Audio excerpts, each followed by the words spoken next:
Les représentants syndicaux de la coordination rurale ont été reçus en préfecture. Romuald, vous avez suivi cette journée. Est-ce que les choses avancent? Comment s'est passée cette réunion avec le préfet? Alors, au-delà de la démonstration de force, cette centaine de tracteurs venus de tout le Grand Ouest sous les fenêtres de la préfecture de Bretagne, eh bien pour la coordination rurale, l'objectif était de rappeler ces revendications à l'État, comme le font actuellement les agriculteurs de la FNSEA avec les blocages. La réunion, qui a duré 2 heures au lieu d'une, a été l'occasion en fait de faire un état des lieux.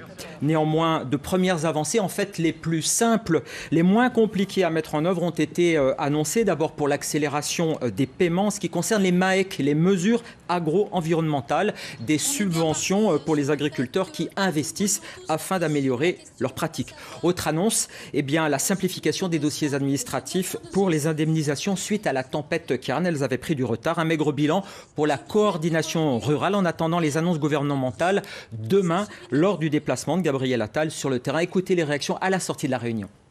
On sort avec un double sentiment, un sentiment d'avoir été écouté, mais un sentiment aussi, je dirais, d'une certaine déception, parce qu'on ne veut pas se contenter d'une gestion de crise comme d'habitude avec des mesurettes, et qu'il nous faut un choc de défense de l'agriculture et des agriculteurs bretons de l'Ouest et en France. Nous, on rentre ce soir dans nos exploitations. On remettra le couvert si ce n'est pas satisfaisant ce qui est annoncé. Mais par contre, dans d'autres régions de France, je ne suis pas sûre de maîtriser les troupes. En tout cas, suivant les départements, des actions sont encore prévues pour que dans certains prennent le relais samedi, dimanche, lundi. Donc voilà, tout le monde rentre dans le système. On entend la détermination. Romuald, à quoi faut-il s'attendre pour les prochaines heures? Eh bien, un rapport de force qui va continuer. Clairement, les agriculteurs n'entendent pas lâcher leur pression. Vous venez de l'entendre. Parmi leurs priorités dans les revendications, d'abord, les revenus des paysans. Cela signifie de lourdes négociations sur la répartition des marges entre producteurs et investisseurs et industriels.